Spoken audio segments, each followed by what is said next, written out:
The Rachel Morris Show had never seen anything like this before. The renowned host, Rachel Morris, had planned to corner Barron Trump. But things didn't go as expected. In just a few sentences, Barron Trump took full control of the conversation. The studio lights shone brightly, casting an almost theatrical glow over the stage. The audience buzzed with anticipation. The Rachel Morris Show was one of the most watched talk shows in the country, known for its sharp political humor and relentless questioning. For years, Rachel had built her brand on blending politics with biting satire. Appearing on her show was a high-risk move, especially for conservative figures.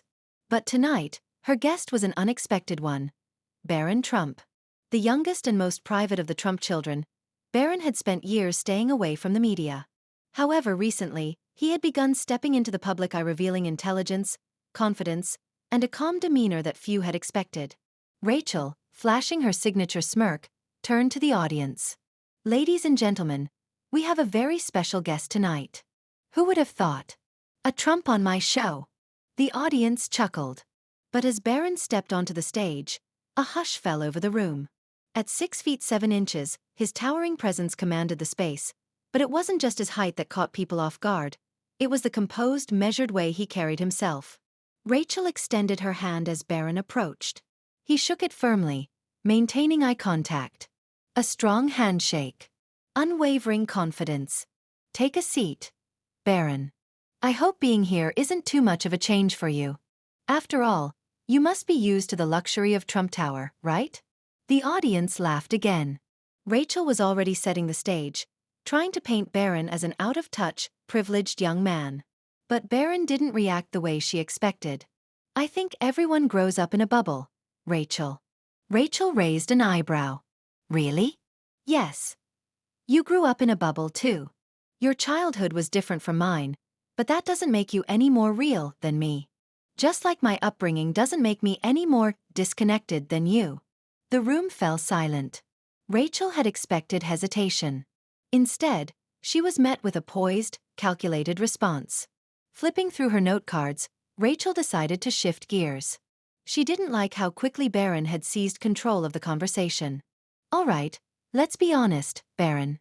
Have your father's tweets ever embarrassed you? He said some things that even his supporters found hard to defend." The audience erupted in laughter. They were expecting Barron to struggle. But once again, Barron didn't flinch. He tilted his head slightly, offering a faint smile. "Have you ever been embarrassed by something Joe Biden has said?" A stunned silence fell over the studio. Rachel's smirk froze. The audience exchanged glances, not sure how to react. Barron Trump had taken control of the show within the first few minutes. Rachel cleared her throat. This wasn't going according to plan. She needed to recover. "That's different, Barron. We're here to talk about you and your father."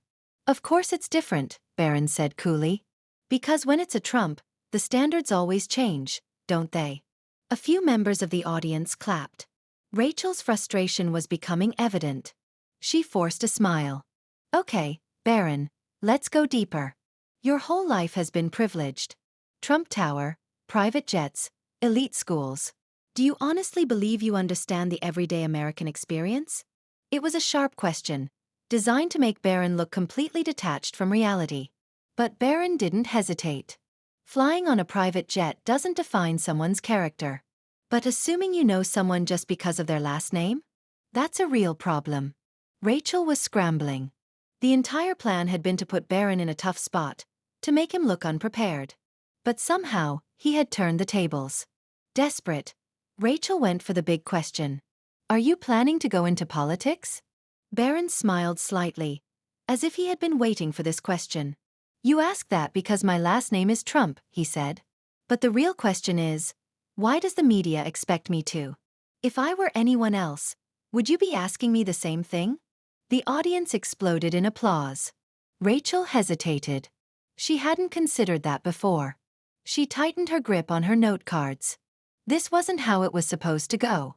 She was supposed to control the conversation, but now, Barron was leading it. The host leaned forward slightly, narrowing her eyes. She had one last move left. "Nice words, Barron, but here's the real question everyone wants to know. Who are you really?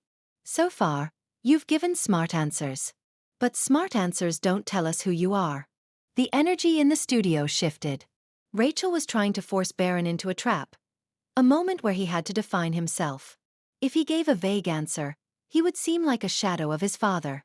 If he spoke too openly, Rachel could twist his words into a media narrative. But Barron didn't hesitate.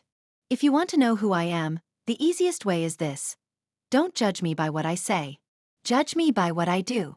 Rachel narrowed her eyes. All right then. What have you done, Barron? Tell us. This was her final gambit. She didn't believe a Trump could truly accomplish anything outside of their father's influence. But Barron had been waiting for this.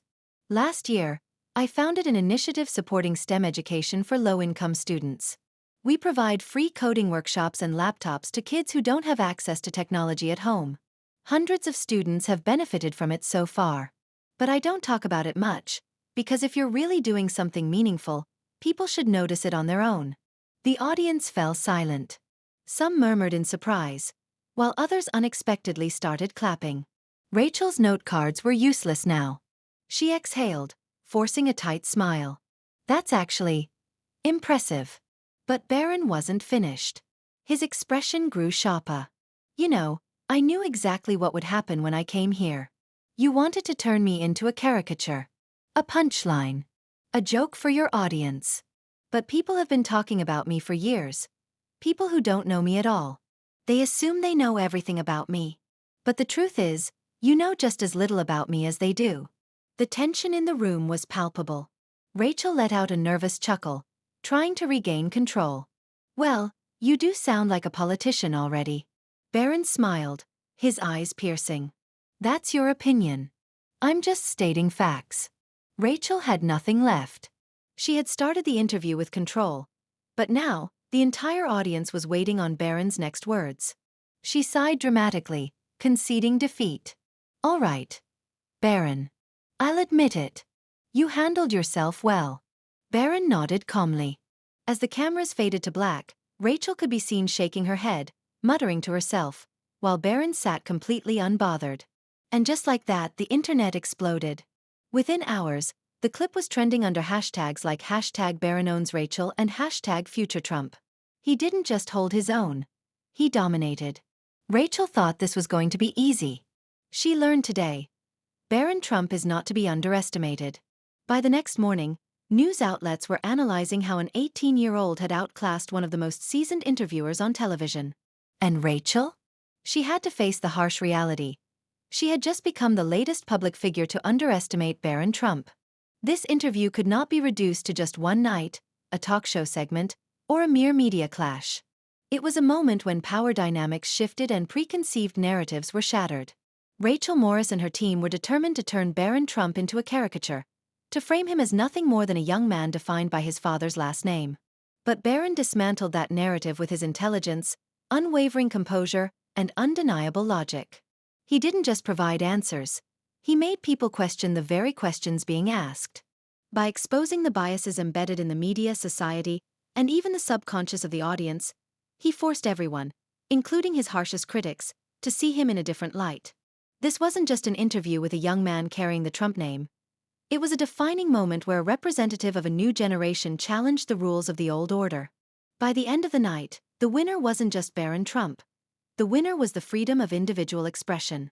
Viewers witnessed firsthand how manipulative media narratives could be dismantled. Barron never felt the need to defend himself, because he had nothing to prove. He simply spoke the truth, reminding everyone that truth is the most powerful weapon of all. For the first time, Rachel Morris had completely lost control of her own show, and the entire world had seen it happen. This wasn't just an interview. It was an awakening. Barron Trump had torn down the carefully constructed stories the media had built and had begun writing his own. This interview wasn't just about today. It sent a powerful message about the future. The new generation would not allow itself to be silenced or defined by outdated stereotypes. If you enjoyed this story and want to see more eye-opening content like this, make sure to hit that subscribe button and turn on notifications so you never miss an update. We bring you powerful narratives that challenge perspectives, expose hidden truths, and give a voice to stories that deserve to be heard.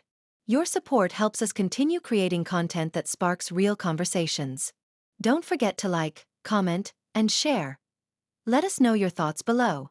What did you think of Barron Trump's responses? Was this the turning point in media narratives? Join the discussion and be part of the movement.